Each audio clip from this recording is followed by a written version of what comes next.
गांव के एक छोटे से घर में रामलाल और उनकी पत्नी सुमित्रा रहते थे। उनके जीवन का सबसे बड़ा सहारा उनका इकलौता बेटा मोहन था। रामलाल ने अपनी पूरी जिंदगी कठिन परिश्रम करके गुजारी थी। उन्होंने दिन रात मेहनत की ताकि उनके बेटे को अच्छी शिक्षा मिल सके और वह एक कामयाब इंसान बन सके। सुमित्रा भी अपने बेटे को बहुत प्यार करती थी और उसके सुख दुख का पूरा ख्याल रखती थी। जब मोहन छोटा था तब रामलाल ने खेतों में मजदूरी करके और गांव के छोटे मोटे काम करके उसकी पढ़ाई का खर्च उठाया। सुमित्रा ने अपने गहने तक बेच दिए ताकि मोहन को अच्छे स्कूल में पढ़ाया जा सके। वह हमेशा यही कहती, हमारी खुशियां तो हमारे बेटे में ही हैं। जब वह बड़ा आदमी बनेगा तो हमारी मेहनत सफल हो जाएगी।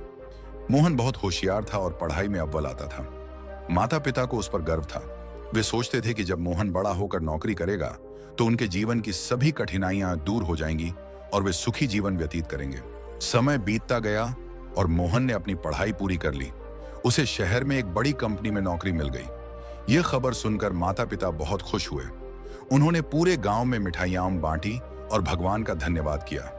कुछ दिनों बाद मोहन शहर चला गया। शुरू शुरू में वह अपने माता पिता से फोन पर बात करता था और त्योहारों पर गांव आता था, लेकिन धीरे धीरे उसकी व्यस्तता बढ़ती गई और उसने फोन करना भी कम कर दिया। रामलाल और सुमित्रा दिन भर उसकी राह देखते रहते। सुमित्रा हर शाम घर के दरवाजे पर बैठकर मोहन की यादों में खो जाती और कहती, मुझे यकीन है कि मेरा बेटा एक दिन जरूर आएगा और हमें अपने साथ ले जाएगा।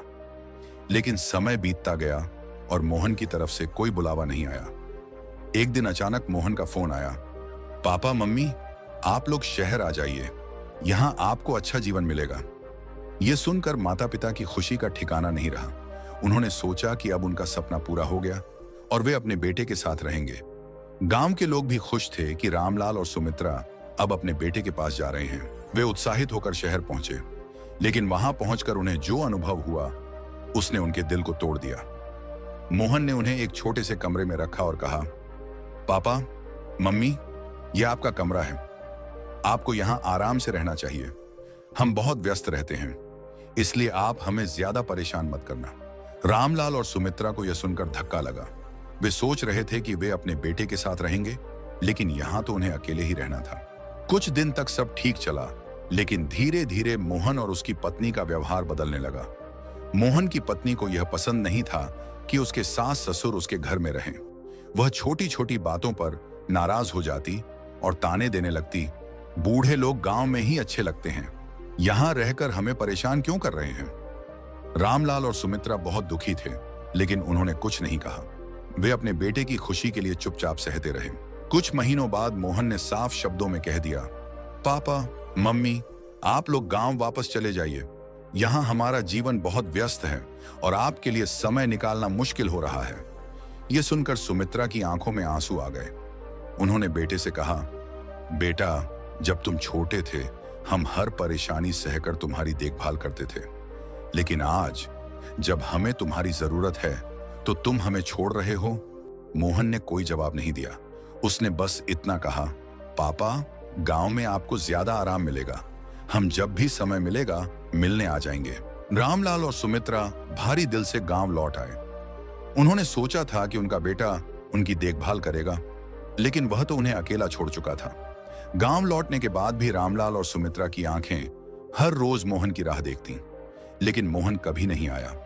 उन्होंने धीरे धीरे यह स्वीकार कर लिया कि अब उन्हें अपनी जिंदगी अकेले ही बितानी होगी।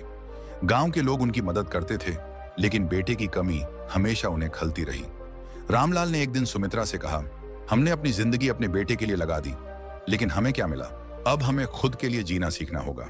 सुमित्रा ने आंसू पोंछते हुए कहा, हाँ अब हमें किसी से कोई उम्मीद नहीं रखनी चाहिए। यह कहानी केवल रामलाल और सुमित्रा की नहीं, बल्कि आज के समाज की सच्चाई को दर्शाती है। आजकल कई बच्चे अपने माता पिता की परवाह नहीं करते और उन्हें अकेला छोड़ देते हैं। वे भूल जाते हैं कि उन्हीं माता पिता ने अपना पूरा जीवन उनकी परवरिश में लगा दिया। इस कहानी से हमें यह सीख मिलती है कि माता पिता हमारी जिम्मेदारी है, बोझ नहीं। उन्हें अकेला छोड़ना केवल एक गलती नहीं, बल्कि एक बड़ा अपराध है। हमारा फर्ज है कि हम उनका सम्मान करें और उनकी देखभाल करें। जैसे उन्होंने हमारा बचपन संवारा, वैसे ही हमें उनका बुढ़ापा संवारना चाहिए। अगर हम अपने माता पिता को प्यार और सम्मान नहीं देंगे तो हमारी आने वाली पीढ़ियां भी हमसे वैसा ही व्यवहार करेंगी। इसलिए हमेशा माता पिता के साथ रहें,